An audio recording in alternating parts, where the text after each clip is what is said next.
Fellow Kenyans, it is undeniable fact that Kenya must reindustrialize or remain trapped in poverty. Kenya must evolve. Let us begin with clarity. The president is not the root cause of Kenya's problem. The real crisis is economic. And this economic crisis is not accidental. It is the direct result of decades of poor, corrupt, short-sighted leadership. It is like Kenya has been led by non-Kenyans, those who have not the Kenyan interest at heart. President William Ruto campaigned on the promise of correcting this leadership crisis. However, 2 years into his term, it is evident that he lacks both capacity and the political will to fulfill that promise. Despite assembling a broad-based government and receiving external donation of the so-called team of experts, the administration has failed to deliver results. It is now excuse after excuse. Excuses only paralyzes. Excuses cannot solve any problem. Now, in a desperate attempt to rebrand the government, he is proposing an intergenerational conclave, a move aimed at co-opting Gen Zs. This is not empowerment. It is absorption and assimilation. Gen Zs, do not fall into this trap. You will not become part of the solution. You will be consumed by the problem. All of them walked into this trap with their eyes wide open. Look at what they have become. They have now an identity crisis. Gen Zs, remain and retain your unique identity. Don't fall for this trap. Many have been taken down this path and never recovered.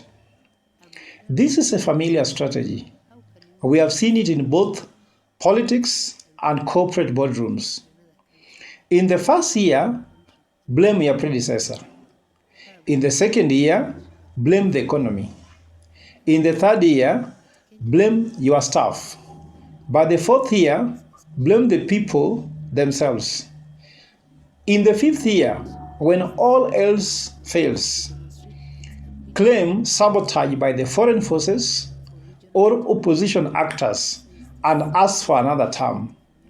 We have seen this playbook before, and we know how it ends. Despite our immense national endowment, that is fertile land, abundant labor, youthful population, and natural resources, our economic reality is one of industrial collapse, joblessness, and growing poverty.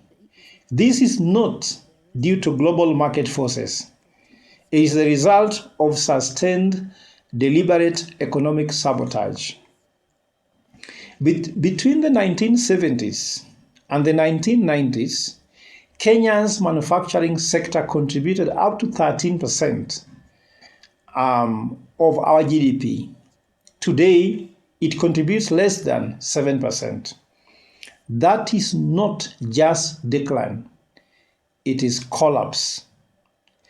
We once led the region in textile and garment through Rivertex and Kikomi, sugar processing in Mumias and Ramisi, cashew and coconut production in Kilifi and Kwale, sugar processing in Mumias and Ramisi, cashew and coconut production in Kilifi and Kwale, leather and meat processing, fertilizer and chemical manufacturing, and fish and seafood industries around Lake Victoria and the Indian Ocean. These sectors created hundreds of thousands of jobs, supported farmers, and grew our local economies.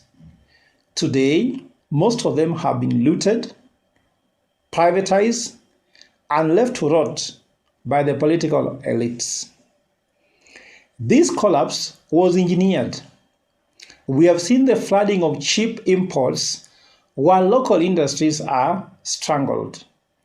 We have witnessed the rise of political cartels that dominate key sectors, that is land, sugar, oil, ports, and divert national wealth into foreign accounts and drug trafficking networks.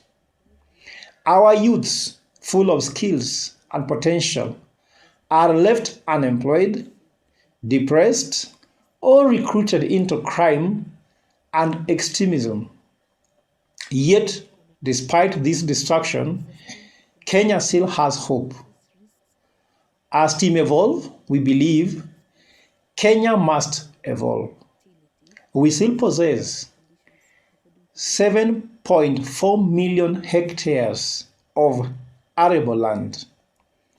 We have a strategic location, ports, highways, and access to regional and global markets. We have a resilient, creative, and youthful population eager to lead and build. What we lack is visionary leadership and political courage.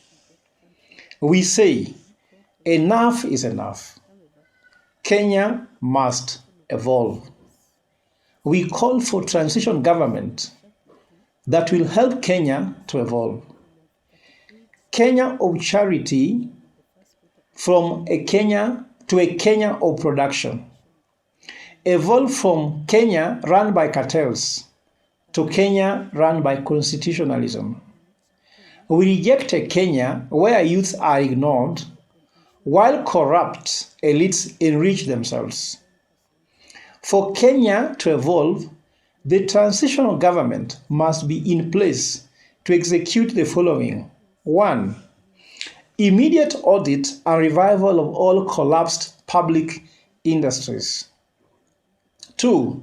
Protect local manufacturing from unfair and predatory imports by practicing protection in economy where Kenya has got competitive advantage, and open to trade where Kenya lacks competitive edge. 3. Heavy investment in youth-led manufacturing, agro-processing and innovation, sports, arts, and music. 4. A transparent, lean, clean, and accountable national industrial recovery plan. We need to modernize Kenya. 5. Utilization of public land and assets for job creation, not for enrichment of cartels and the creation of sovereign wealth fund instead of leaving Kenya in a cycle of debt. Each government must take office and ensure they leave our debt stock more attractive than they found it, rather than worsening it. Ladies and gentlemen, this is not a political campaign. It is a national call to Kenya. 5. Utilization of public land and assets for job creation, not for enrichment of cartels and the creation of sovereign wealth fund instead of leaving Kenya in a cycle of debt. Each government must take office and ensure they leave our debt stock more attractive than they found it, rather than worsening it. Ladies and gentlemen, this is not a political campaign. It is a national call to action for jobs, for dignity, and for a future that works. We envision a Kenya that produces and consumes, feeds itself, clothes itself, and builds itself with its own hands and minds. A Kenya that values truth over propaganda and leadership over opportunism. We bring this message not in anger, But in truth, let this be the turning point for Kenya to evolve. Thank you, Kenya. God bless Kenya. God bless you all.